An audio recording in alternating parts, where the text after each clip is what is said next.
हिंदू धर्म में तुलसी विवाह का दिन विशेष महत्व रखता है। इस दिन तुलसी जी का विवाह भगवान शालिग्राम जी के साथ संपन्न कराया जाता है। हर साल कार्तिक मास के शुक्ल पक्ष की द्वादशी तिथि को तुलसी विवाह का पर्व मनाया जाता है।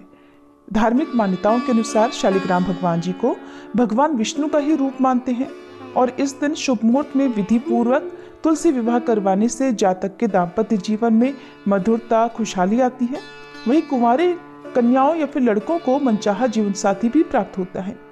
तो आपको बताते हैं इस साल तुलसी विवाह की सही तिथि क्या है, पूजा का शुभ मुहूर्त क्या रहेगा और तुलसी विवाह की आसान विधि क्या है। तुलसी विवाह के दिन तुलसी माता के पौधे को गेरू से लीपकर सुंदर सजा लें। इसके बाद तुलसी के पौधे पर ओढ़नी के रूप में एक लाल रंग की चुन्नी भी ओढ़ा दें। अब गमले के चारों ओर गन्नों को खड़ा करके विवाह का मंडप बना लें। फिर तुलसी माता को सुंदर साड़ी से लपेट दें, उन पर सभी श्रृंगार की वस्तुएं चढ़ा दें। शालिग्राम भगवान जी को स्नान कर उन्हें पीले वस्त्र अर्पित करके चंदन का तिलक लगाने के साथ ही तुलसी के पौधे में ही या फिर अलग से एक चौकी पर स्थापित करें। उन्हें जनेऊ अर्पित करें। तुलसी माता और शालिग्राम भगवान जी को हल्दी लगाने के साथ ही धूप दीप दिखाकर गणेश भगवान की पूजा आरंभ करने के साथ ही विवाह की प्रक्रिया संपन्न करानी चाहिए। इसके बाद तुलसी जी और शालिग्राम भगवान जी के फेरे भी करवाने चाहिए।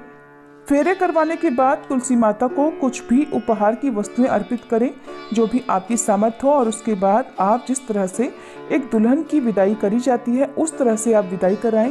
साथ में भजन कीर्तन गाएं और विवाह के गीत भी गाएं। तुलसी जी को विदा करते समय उन्हें आप कुछ दक्षिणा भेंट स्वरूप जरूर दें और उसके बाद तुलसी के पौधे को आसपास के मंदिर में रखवा सकते हैं।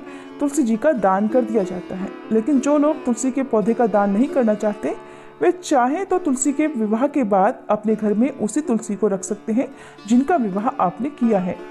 इस तरह आज के दिन तुलसी विवाह संपन्न कराने से कन्यादान के पुण्य की प्राप्ति होती है, जीवन में सुख सौभाग्य आता है और जिन लोगों के विवाह में रुकावटें आ रही हों, रुकावटें भी दूर होकर शीघ्र विवाह के योग बनते हैं। इस बार 12 नवंबर मंगलवार के दिन कार्तिक शुक्ल पक्ष की देवउठान एकादशी है। एकादशी का व्रत इसी दिन रखा जाएगा और इस बार तुलसी विवाह 12 नवंबर मंगलवार को शाम 5:29 से 7:53 के बीच में किया जाएगा। इस दिन तुलसी विवाह कराने वाले दंपतियों को सुबह से उपवास रखना चाहिए।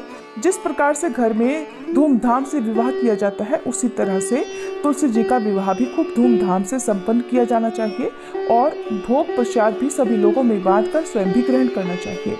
इस दिन आप शालिग्राम भगवान जी को तुलसी का पत्ता रखकर ही कोई भोग समर्पित करें। यदि आपके पास शालिग्राम भगवान जी ना हो तो आप विष्णु भगवान जी की प्रतिमा या तस्वीर के साथ भी तुलसी माता का विवाह करा सकते हैं। जो लोग किसी कारण से देवउठान एकादशी के दिन विवाह करने में असमर्थ हैं, किसी कारण से विवाह इस दिन ना करा पाए, तो आप देवउठान एकादशी से लेकर कार्तिक पूर्णिमा के दिन तक कभी भी शाम के समय तुलसी जी का विवाह करा सकते हैं। ये थी आज की वीडियो। ये जानकारी अगर अच्छी लगी हो तो वीडियो को लाइक और चैनल को सब्सक्राइब करना भूल गए हो तो अभी कर लीजिएगा।